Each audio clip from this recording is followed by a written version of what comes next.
Welcome back everyone dito sa latest episode ng Deep Dive, the FYI series. Kasama po natin, ito na, nag-reunion na naman ang RMC. The original. Hindi, RRM. RRM. Sumablay na kagad. Ayan na, Sir Ronald, Sir Mark, ang dami natin pag-usapan. Ikaw since nag-sandwich tayo and medyo New York style, pinafollow mo ba yung kay Ma'am Dani?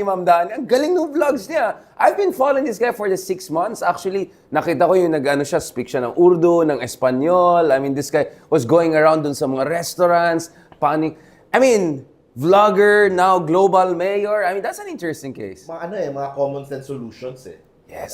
Kasi yun yung problema sa New York, parang sinasabi doon sa mga vlogs na yung price sa upa, price sa pagkain, price sa mga problema sa transportation nila, parang napabayaan eh. Parang masyadong na-busy sa mga iba't ibang mga issues and mga cultural wars and mga...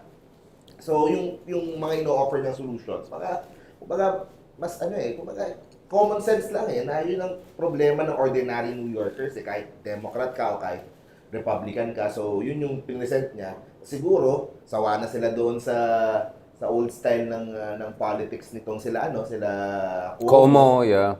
Kaya, ayun, sinubukan nila itong bago. And, ayun, nagamit niya, na-maximize niya yung social media and yung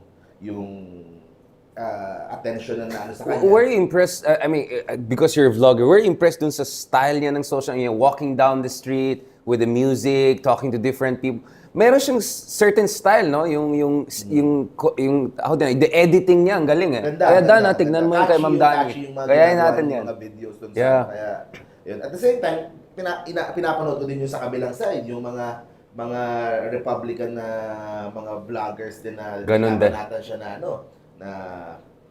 parang yung criticism naman sa kanya, 7 years pa lang siyang US citizen. 2018 pa lang, yeah. Oo, tapos parang sinasabi mo lang yan para manalo, hindi talaga Hindi feasible. Hindi feasible, he will say anything just to tapos yung mga usual na hirit na socialist, ganun. Kaya pinapanood ko on both sides. Nakakatuwa. Kumbaga, let's see kung ano mangyayari. Yeah, like parang, iba, this is their Vico Soto moment, if I can put it that way, right? The young, fresh guy. But Sir, I want to ask you, did you ever think that New York will elect a 33-year-old, Uganda-born, proud Shia Muslim, that post-colonial studies teacher, and openly socialist? The most important part, openly socialist. Did you ever think this will happen in the era of Trump? Amazing. Beautiful. Beautiful, wonderful. Although Trump didn't find him beautiful. Sabi niya hindi siya gwapo. Nagkaroon ng bagong target ang mga Republicans. Yun lang. Pangit na komunista. Tapos ano pa? Pangit na komunista na migrant. Yun. So lahat ng inaatake ng mga Republicans, lahat ng inaatake ng MAGA, lahat ng inaatake ni Trump, kinakatawan nitong mayor na ito. Concentrate lahat. Leftist, socialist, migrant, no? Kaya ayun, nag-scale up ang mga Republicans at dinidikit nila doon sa lahat ng mga Democrats. Yeah. Parang sinasabi nila, ayan mga Democrats, mga komunista talaga yan, et cetera. Komunista dahil gusto niya ng childcare at itaas lang na like yung correct. The things that he asked for are like standard in Sweden or para sa kanila Scandinavia. komunista yun.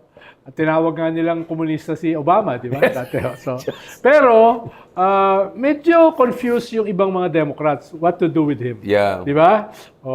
Yung pinapatras nila yung ibang Democrats na kandidato, di ba? Sila Cuomo, no, et cetera. Pero at the same time ay medyo guarded yung kanilang attitude towards kay Zohan. Dahil Zohran. Si Zohan yung nasa... Si Adam Sandler. Adam Sandler po yan. At barbero po yung trabaho niya sa New York. Hindi po mayor. Di ba maganda yung si Zohan? Zohran. Ma'am Dani na lang para wala tayong problema. Pero resident politically correct analyst. Parang yung mga Democrats, very tentative yung attitude. Sila kanila. Dahil Clinton, yung mga ganun. Siya yung left-wing ng mga Democrats. Right. At yung mga left-wing ng Democrats, mas left-wing pa kay Bernie Sanders. Correct. Medyo yung establishment Democrats, medyo alangan dyan. No? Kaya yun yung disruption na kine-create ni Zohran. Zohran. Kasi yung Alam mo yung mga, di ba si Chuck Schumer, tapos alam mo ginamit yung picture sa Dune 2, yung emperor, nagalit kay bata, let's meet soon, let's have a, like, alam mo yung parang, tapos yung si Bill Clinton, ang daming sinabi bago mag-congratulate. But mo, New York, di ba? Yeah, yung, imagine mo. Yung pinaka-iconic na city sa buong US. Heart of capitalism, diba? global financial capital. Wall Street, di ba? Grabe. Tapos nandun ngayon yung isang clearly socialist, bago lang na green card holder. No? 2018 lang naging US citizen. Yeah. Tapos at least sa politics sa US is very leftist. No? Right.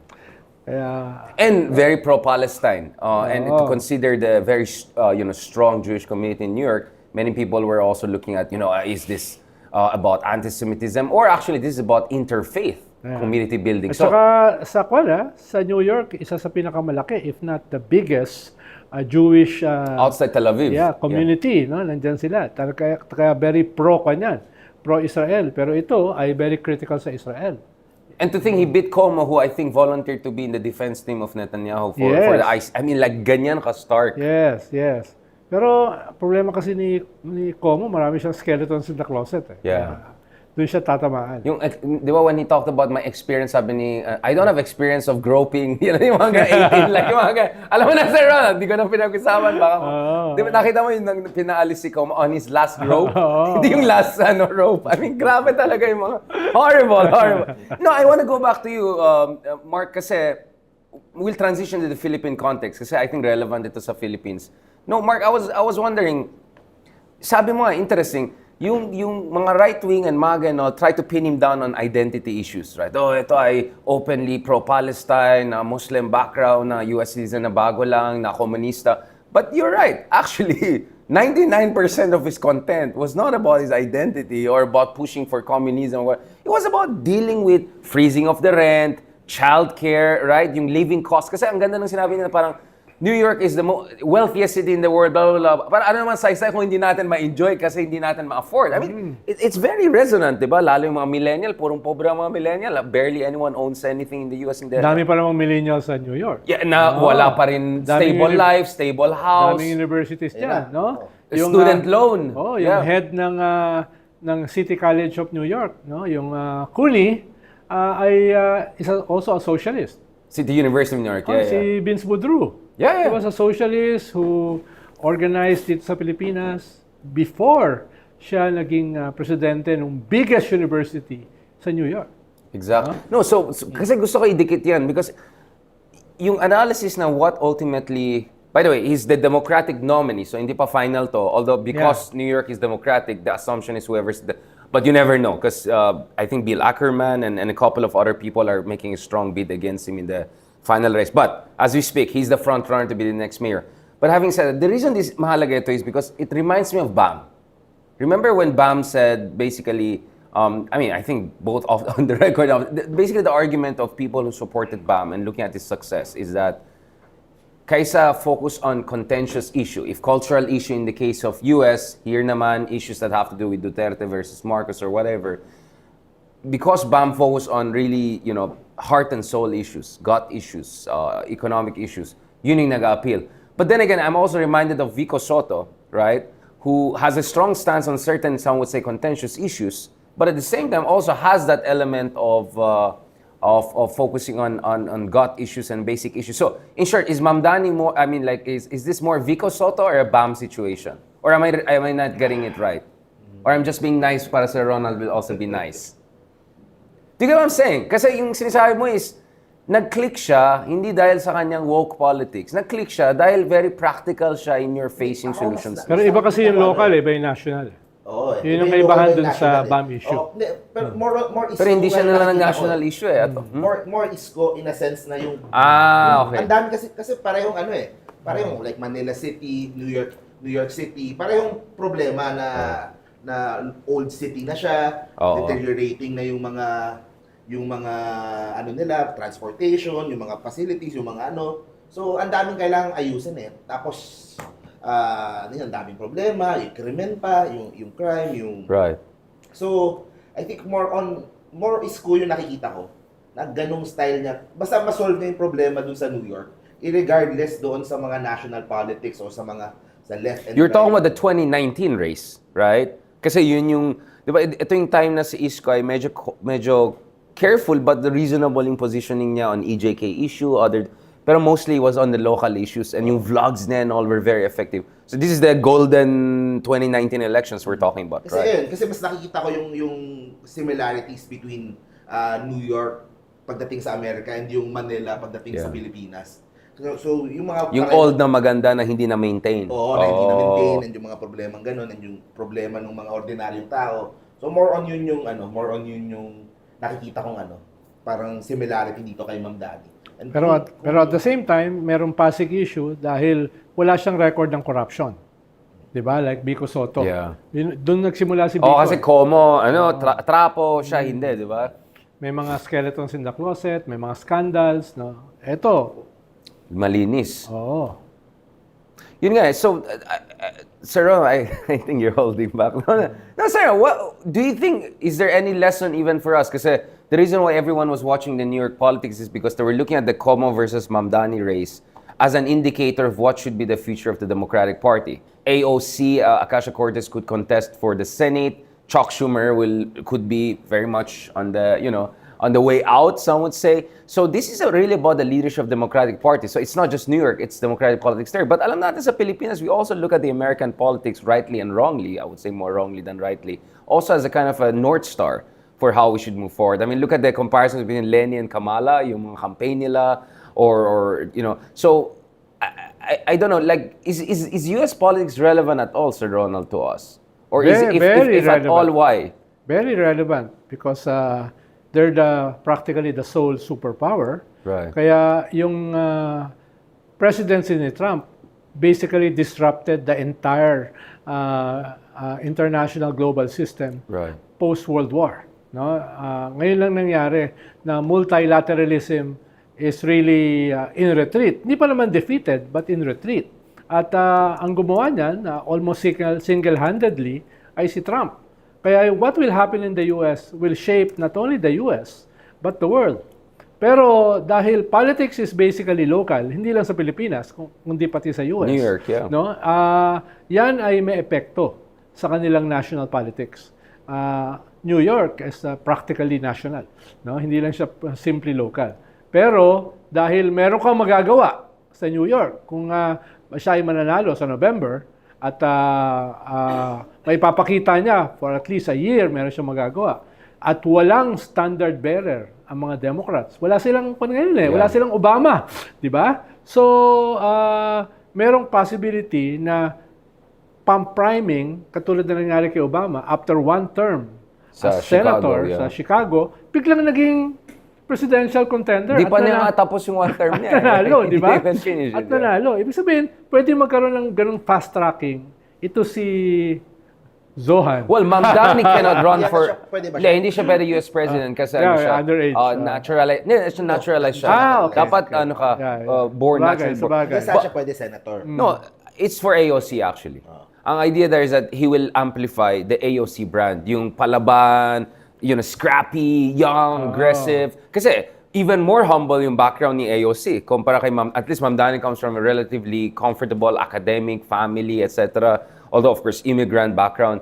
But parang Pero the idea is- nilalampasan niya si AOC ngayon in terms of branding. Oh, pero yun nga, legally cannot run. Yeah, The same yeah, way Elon Musk yeah. cannot run for president kasi Yeah. naturalized sila eh.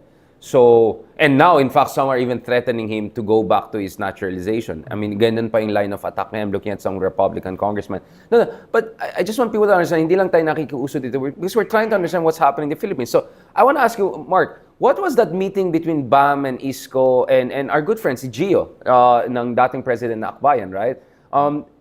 Was that just hi, hello? Was that thank you for, kasi endorse yata ni Isko si BAM, or could there be more to this in terms of a new coalition? Kasi meron yung kabila, di ba, yung Mayors for Good Governance, Mayor Magalong, Vico Soto, mayor namin dito na hindi ko pa nakita yung mga benefit ko sa buhay. But anyway, Joy Belmonte. hinintay ko pa rin yung pandemic, yung mga juice at saka mga tuna ko. No. Do you see that those kinds of new movements could come in? This kind of young, fresh, progressive, or at least proactive kind of leaders. Yung sa meeting ni Bam tsaka ni Isko, more hi hello lang. Right. Not really anything naman na strategic na ano. Pero yun nga, kasi kahit pa paano, tumulong din si Isko kay Bam nung last Right. elections. Pero ako natutuwa lang ako kasi kahit pa paano, medyo hindi kasi naging maayos yung relationship after 2022 eh. Medyo na ano yung The Lenny Iskoan, because yeah. of, the Lenny and the presidential elections nung ano. So kahit pa paano, medyo na ano na yon, medyo na soften na yun. At least between sa kanila. Kasi hanggang ngayon, marami pa rin pinks na may sama ng loob kay Isko. Pero Right. at least between Bam and Yorme, medyo okay na. And sa akin, maganda din yung ginagawa ni Bam na to extend sa lahat ng pwedeng Coalition building. coalition building. In preparation for 2028. Kung hindi, Yeah, I mean, let's be honest. Yeah, let's talk about that. Kasi we're gonna talk about it shortly, right? Kasi, I'll go back to that. I wanna ask, let's be honest, let's blurt it out. Sir Ronald, I don't know if you saw the letter, but this is from daughter of Bam, di ba? Na very, very heartfelt, very enthusiastic. In pink pa yung font, di ba? Basically, like Bam, Lenny, tandem for 2028. That looks like the message I'm getting from, I'm sure they're gonna deny that or gonna say that's not the point, but my read is the Bam, Lenny tandem is already being floated as we speak. Yeah, marami namang fina-float ngayon.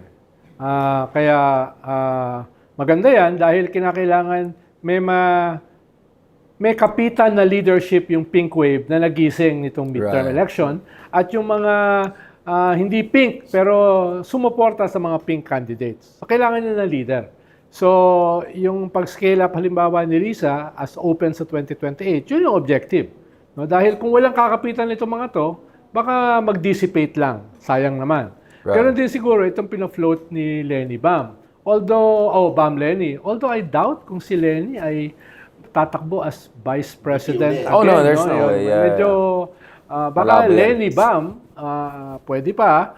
Parang, pero, baka magtampo naman yung mga tiga-naga na parang wala pa siyang one term, tapos biglang balik sa uli sa Pero di ba national. meron siyang mga parang si Vico, di ba? Ni-rear na next generation. Magaling yung vice mayor yata. Oo, ng pero ano, si di ba? Vico, 3 terms. No? Ibig sabihin, tinapos niya yung tatlong term, 9 na taon. Parang hindi lang niya ginamit yung local para sa national. Talagang seryoso siya sa local. Kaya even kung may ginugroom ka, kung wala ka pang one term, balikan mo ulit sa national, baka magkasamaan ng loob. No? Na, kinuwang mo lang pala kami. Yung parang kay Isko nangyari no, na ginamit mo one term lang tumakbo. Oo, no, na ginamit mo lang kami para sa national plans. May mga ganung magiging mga narratives. No? Kaya lalo na mismo si Lenny, sinabi niya na ang sinabi sa akin ng aking asawa bago siya pumanaw, no? Ayusin ko yung Huwag kalimutan ang naga. ang naga. Kalimutan mo na lahat, huwag lang ang naga. So, yun, parang medyo So under what scenario? medyo No, emotional. I understand, but para under what scenario? Like there should be like nationwide clamor. halimbawa, kung Oo. merong ganong clamor at saka in terms of survey, siya yung posible na makalaban ng isang strong, revitalized Sara Duterte, then perhaps mapilitan siya na tumakbo. Tingin ko in the next 2 years magiging intense Yeah. ang tawag diyan yung pump priming ng nitong mga pink kung sino sa kanila ang pwedeng tumakbo as the leader, lalo na a revitalized pink movement na merong value added ang mga non-pinks, no? Especially yung Gen Z at saka Right. millennials. So i-harness nila yan, pero kailangan nila nung short of a primary para mamili. Dahil usually primaries kasi ginagamit kung may isang partido. Dahil iba't ibang partido ito, Lenny ay liberal, si Bam ay KNP, Yeah. tapos si Risa ay Akbayan. So, Coalition. kailangan nilang mag-primary para sino ba yung mag-unite sa ating lahat. No? Kahit hindi sila isang political party. Isang batayan yan, yung gusto ng base, yung may possibility labanan, halimbawa, Asara candidacy, no? At ikatlo, pwedeng suportahan ng a broader constituency beyond the pinks. Yun yung mga consideration dyan. And let's not forget, Sir Ronald, in primaries, magbabanggaan yung mga candidates. Yeah. In other cultures, I think Yeah. there might be okay. But, I mean, can you see a situation like Lenny and Risa questioning each other's credentials Tama. openly? And Lalo I don't na, think so. It will. Lalo na, si Lenny naman nagpasa ng baton kay Risa noong 2022. Yeah, it Ikaw won't- na yung it won't leader, be a di ba? good look, yeah. Ganon. Pero, yes, intense yan. Kita mo naman yung Yeah. bakbakan between the Clintons and the Obamas. Yeah. Mas matindi pa sa Yeah. banggaan ng Obama sa mga Republicans. Mas matindi pa yung banggaan between the Clintons and Trump. Yeah. Yung naging bakbakan sa And primaries. Bernie and Hillary later on. Yes, Sobrang grabe din yung matindi bakbakan yun, nun. no? Yeah. Racist ang mga attacks doon, ha? Sa mga primaries na yun, ha? Yung Yeah, banat it could go kay ugly, Obama. Yeah, exactly. So dito sa atin kay ano pa lang kay Senator Trillanes pa lang Di ba? Oo. Meron ng within the coalition makasama naman yun doon sa pagpili doon. Pero sa akin nga mas maganda maraming options nga yung kakamping. Dito lang sa RRM, eh. Sa RRM. At least tatlo yung At least you got it right. tatlo as of now yung pinagpipilian na standard bearer. Tayo naman talaga sa Ronald ang sounding board. sorry, go ahead. Tatlo yung pinagpipilian ang potential standard bearer nung grupo, di ba? Senator Risa, Mayora Lenny, and pero ako parang merong after the win nung last election, parang may resurgence ng Aquino name Aquino brand. Right. Kasi parang cycle lang din Parang they spent so many years during the Duterte administration na sinisiraan yung dilaw, sinisiraan yung so unti-unti medyo umaano ulit Tapos natutuwa ako yung rise nung third generation ng mga Aquinos. Sila Kiko Aquino D. Yan, favorite ni Sir Yeah. Ronald yan. Ang nakakatuwa kay Kiko Aquino D, parang siya ngayon ang pinaka-active na Aquino. Ang in-endorse niya si Risa. Publicly, for president sa 2028. Sir Ronald, why are you implying something? Hindi, ibig sabihin na, nabanggit kasi Skinny. niya Aquino And then brand. si yung- And this Aquino brand, ang Yeah. in-endorse si Aquino. Let's just say more progressive yung isa. Si Emilio Aquino. Di ba? Meron na siyang podcast, meron na so nagiging active na Sino si Emilio Aquino? anak ni Boots, tama? Meron pala. Anak o apo? Anak, Apo na. yeah. Yeah. Anak ko apo. Oh, Yun. guest nga ako next week. Yun. Aba?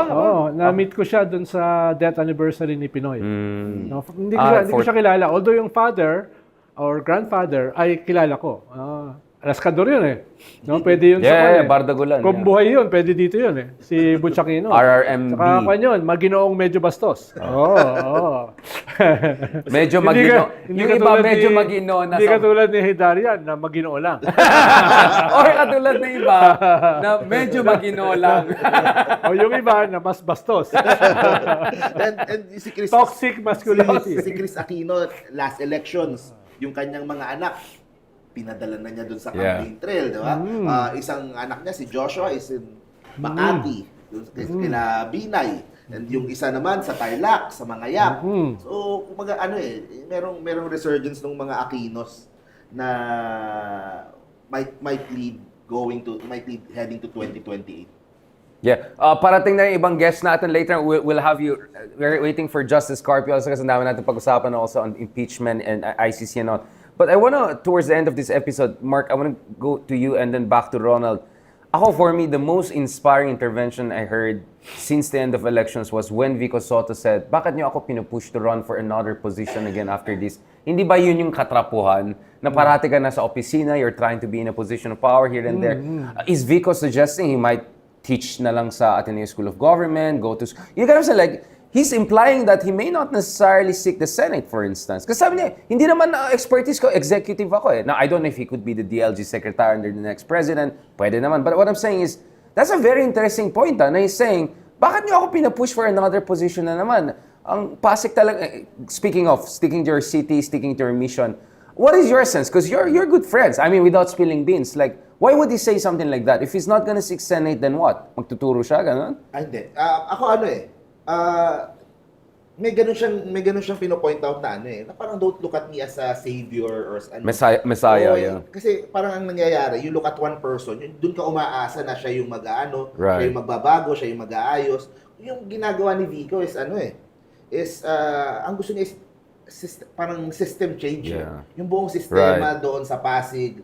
So he wants to show na kayang baguhin eh. Kaya nga yung challenge heading to his last term is paano magstay o paano maging permanent yung mga pagbabago na ginagawa niya doon. With that being said, sa 2028, I'm not sure, wala akong idea kung ano yung plano niya. I don't think he will run for national position sa 2028. Exactly. Yun nga, that's the sense I get from him also. Pero I think mas concern niya yung mga changes na ginawa niya will remain in Pasig at hindi makapasok yung mga... So mag-elder statesman siya sa Pasig, parang gano'n?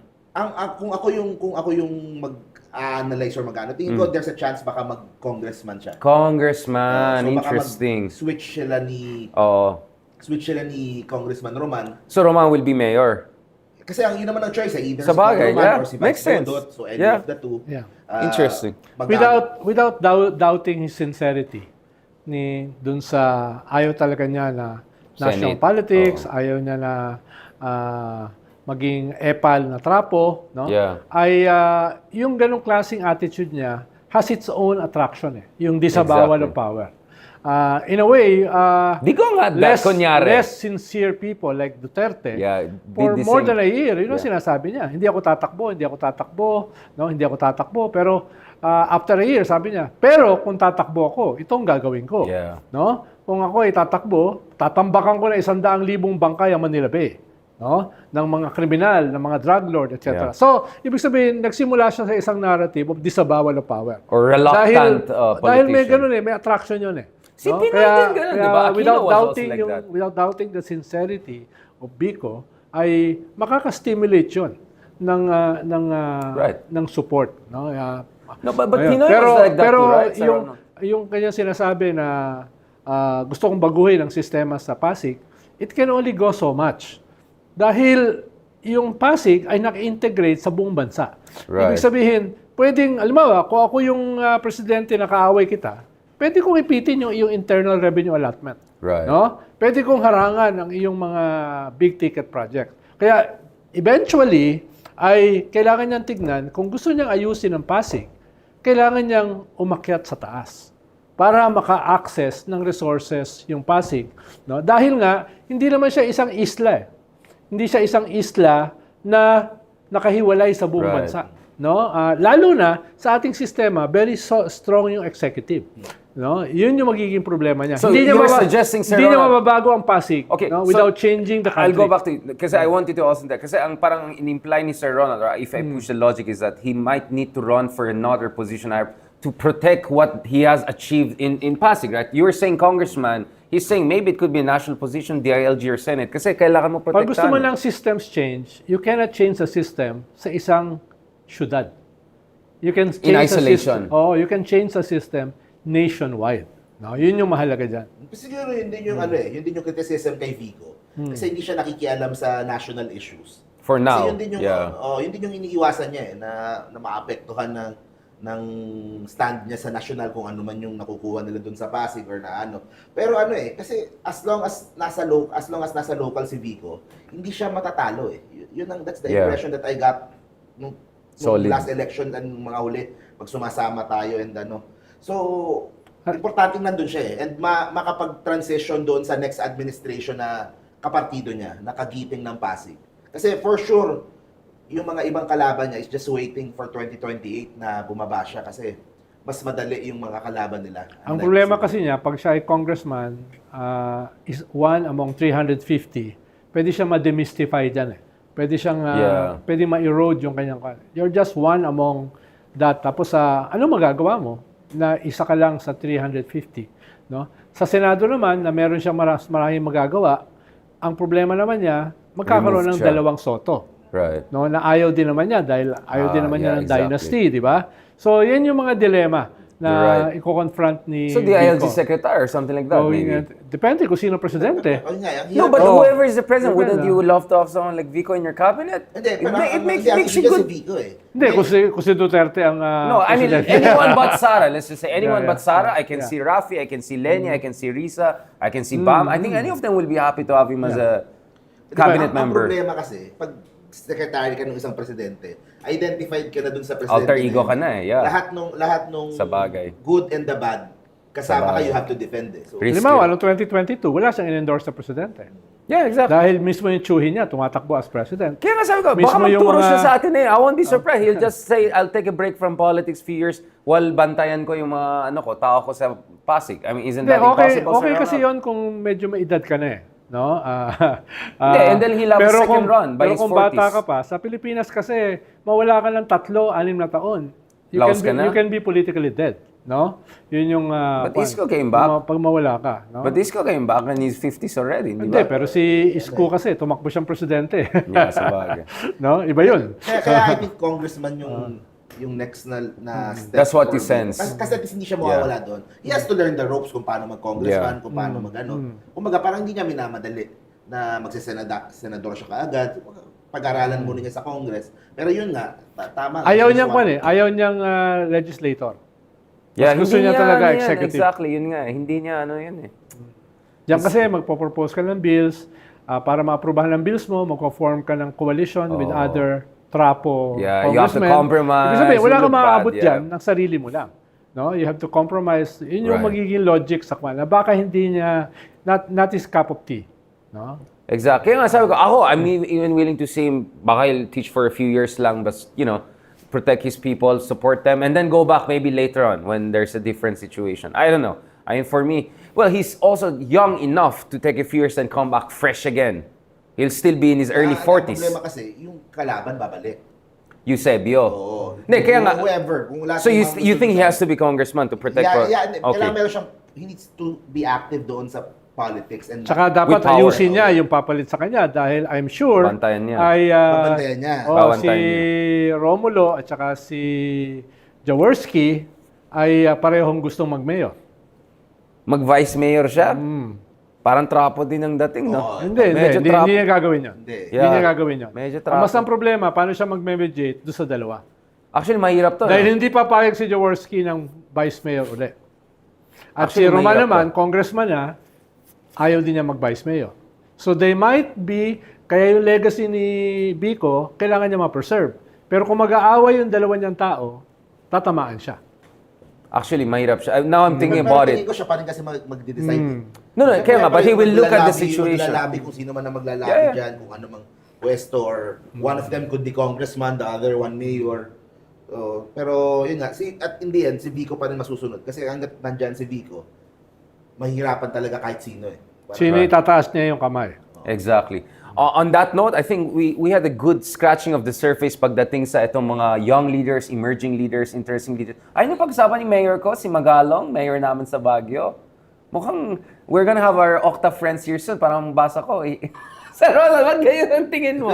Ikaw, Mark, wala kang masabi kay Mayor Magalong. You don't think it makes sense for him to rather go national after this third term niya? Hindi, pwede naman talaga. Pwede, di ba? Pero hindi, ang sinasabi ko lang din parati kahit sa vlog ko and sa yung sa infra for Baguio. Yeah, Kasi, mahirap yun, pare. Nakita natin meron siyang video noon, yung mga plano, yung mga Master plan. Oo, master plan. Maganda yung mga ibang na niya na clean government and yung Right. mga ibang mga smart city and all that. Pero lalo na pag national, people needs to see yung mga Parang yung City Hall ni Vico. At least Vico has a big infrastructure project, right? The whole yun din ang inaano kay Vico kasi Yeah. 6 years ka na, wala ka pang napapatayo masyado. At least siya meron na ngayon, finally. Oo, and meron si Vico sa third term niya, may hospital, may housing, Exactly. doon mag-gaano lahat eh. Ganun din kay Magalo. Which Isko did in his first term. Which- Yung hospital and which Isko did. condominium, Tama. yeah. You're For right. Saka national- naman, kung tatakbo si Magalong for the Senate, baka tumakbo siya sa PDP laban. Don't you see Bongo, Magalong kind of a tandem, if ever? If Sara is out of the picture? Isn't Posible, that, pero Posi- wala parang pro-mayor, bigla siyang magba-vice president. Baka Too much. It's a big hindi jump. hindi ganun ka-viable. No? Baka mag-projection muna siya sa national as senator. Kasi north-south yun if As ever. senator. Oh. Hindi, tsaka sa Dahil libre call, hindi pa din ganun ka for Baka- VP. Unless in the next 2 years, talagang Which could be the possibility. That's what I'm saying. baka Yeah. sa Baguio ay okay siya, pero nationwide, baka He needs to work on that. trabahuhin pa Kasi niya. ito sa plan niya, nandun yung, kunyari, revitalizing Burnham Park, Mines View, Yeah. kumbaga, Camp 10 i-renovate, above, magagandahin. So, yung mga ganun ang nakakuha ng pansin ng So in short, he has yun, to... baka mag-congressman siya. Yun nga, he has to make some big moves din. But my sense kasi is, him with this whole Mayors for Good Governance is his way of projecting nationally already. We can debate about how effective it has been, but clearly the intent is there to team up with Vico, with Mayor Pero Joy. iba kasi yung dito sa Makati ni Binay, iba yung dito sa Maynila Yeah. ni... Kasi global. Pero yung dito sa Davao, work. Dito sa Davao, work. Davao is the biggest city in the country. How dare you question Baguio?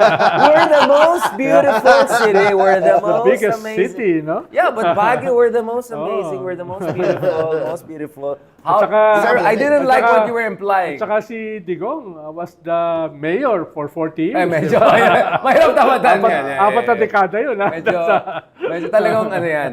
On that colorful, nostalgic note, Sir Ronald, and your patama sa Baguio, the most beautiful city, the summer capital of the country. Puno ng traffic. Thank you so much for joining this latest episode of FYI. Soon we're gonna have a couple of new guests, including our good friends from Okta to discuss some of the interesting data and surveys, and of course also hopefully Justice Carpio very shortly. Maraming salamat and talk to you soon.